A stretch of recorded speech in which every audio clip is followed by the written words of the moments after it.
আল্লাহৰ ওচৰত দুৱা প্ৰাৰ্থনা ইছলাম ধৰ্মাৱলম্বী লোকৰ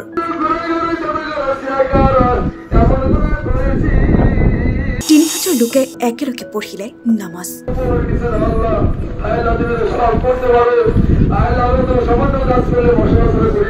দক্ষিণ শালমৰাত দেখিবলৈ পোৱা গ'ল এই ব্যতিক্ৰমী দৃশ্য।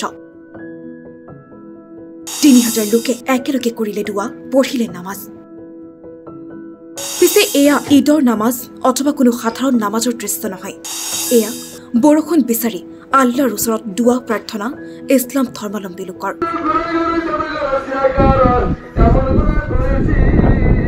দক্ষিণ শালমৰাৰ শালকাতাত দেখিবলৈ পোৱা গ'ল এই বিশেষ দৃশ্য।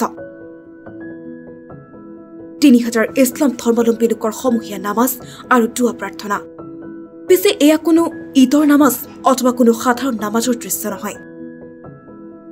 এয়া বৰষুণ বিচাৰি ৩০০০ মানুহৰ একেলগে সমূহীয়া নামাজ আদায়ৰ দৃশ্য।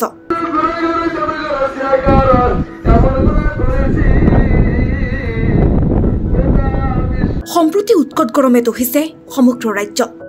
এটোপল পানী বিচাৰি হাহাকাৰ কৰিছে বহু পৰিয়ালে। উৎকট গৰমৰ বাবে কৃষকৰ খেতিপথাৰত লাগিছে জুই। কৰবাত যদি খেতিপথাৰত চিৰাল ফাট মেলিছে, তেন্তে কৰবাত আকৌ মৰি পৰি চাৰখাৰ হৈছে ইৰি ধানসহ বহু মূল্যৱান শস্য। কৃষকে মূৰৰ ঘাম মাটিত পেলাই কৰা খেতিত জুই লগাৰ পিছতে পানীত হাঁহ নচৰা আৰু এক অবৰ্ণনীয় পৰিস্থিতিৰ সন্মুখীন হৈছে বহু কৃষক পৰিয়াল। দক্ষিণ শালমৰা ফকীৰগঞ্জৰ চৰাঞ্চলৰ কৃষক ৰাইজে উৎকট গৰমৰ বাবে সন্মুখীন হ'বলগীয়া হৈছে এনে বহুত সমস্যাৰ। নিৰুপায় খেতিয়কে এটোপল পানী বিচাৰি ফকীৰগঞ্জৰ শালকাতাত আদায় কৰিছে সমূহীয়া নামাজ।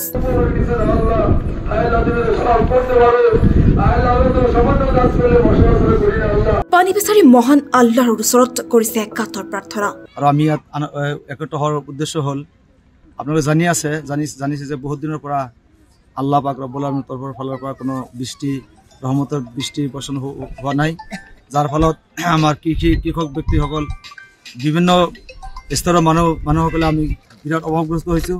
বৃষ্টি নোহোৱাৰ কাৰণে, বাৰিষ নথকাৰ কাৰণে আজি বহুত অভাৱ অনটনৰ পিছত সন্মুখীন হ'ব লগা হৈছে।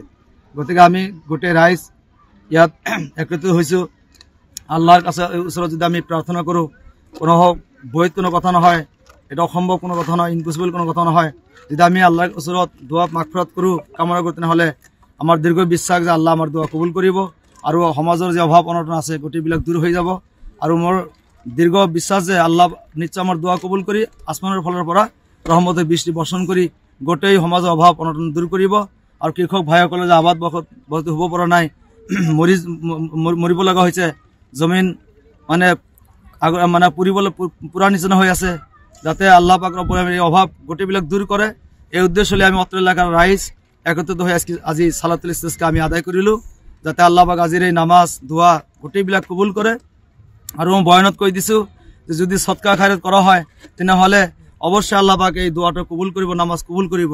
আমি চুবে সৎকা খায়ৰাত কৰিম আৰু গোটেই সমাজৰ অভাৱ যেনেকুৱা আছে আমি একেলগে লগ হৈ যাতে অভাৱ মোচন কৰিব পাৰোঁ, এইবিলাক সকলোবিলাক আলোচনা কৰি আমি সকলোৱে একত্ৰিত হৈ নামাজখনত কিমান মানুহ অংশগ্ৰহণ কৰিছিল আৰু আপোনালোকৰ বিশ্বাস কি নামাজৰ ফলত ওপৰ আল্লাহ কি বৰষুণ দিব? নামাজৰ ওপৰত বিশ্বাস এইটো হয় যে আল্লাহ কোৰাণত কৈছে, হাদিছত কৈছে নবীজি যে সালাতুল ইস্তিস্কা আজি নতুন কথা নহয়, এটা নতুন কোনো মানে নিয়ম নহয়, এটা আমাৰ নবীৰ জামানৰ ফালৰ পৰা চলি আহিছে। নবীৰ জামানত এনেকুৱা মানুহ বৃষ্টি নোহোৱাৰ ফলত মানুহ বহুত বিপদত পৰিছে। কান্দাকাটিৰ পিছত আল্লাহ পাক ৰহমতৰ বৃষ্টি বৰ্ষণ কৰিছে। এদিকে ডিপেণ্ড কৰি আমি ইয়াত গোটেই একত্ৰিত হৈ আজি সেই নামাজ আদায় কৰিলোঁ। মোৰ দীৰ্ঘ বিশ্বাস যে আল্লাহ নামাজ কবুল কৰি আসমানৰ ফালৰ পৰা আল্লাহ ৰহমতৰ বৃষ্টি বৰ্ষণ কৰি আমাৰ সমাজৰ অশান্তি দূৰ কৰিব। মোটামুটি এটা আইডিয়া কিমান মানুহ অংশগ্ৰহণ কৰিছিল আপোনালোকে? ইয়াত মোটামুটি মানে 500 মানুহ হ'বই, হাজাৰ মানুহ, হাজাৰৰ অধিক হ'ব। মানে এনেই এটা আনকাউণ্টেবল কথাটো, এইটোতো কাউণ্টিং কৰিব পৰা নাই, এনে আনকাউণ্টেবল ভাৱে কৈছোঁ আৰু যে 1000 পাৰ হ'ব। আৰু দক্ষিণ শালমৰা মানকাছৰৰ পৰা আবু ছফিয়ানৰ প্ৰতিবেদন, সচ দ্য ৰিয়েলিটি।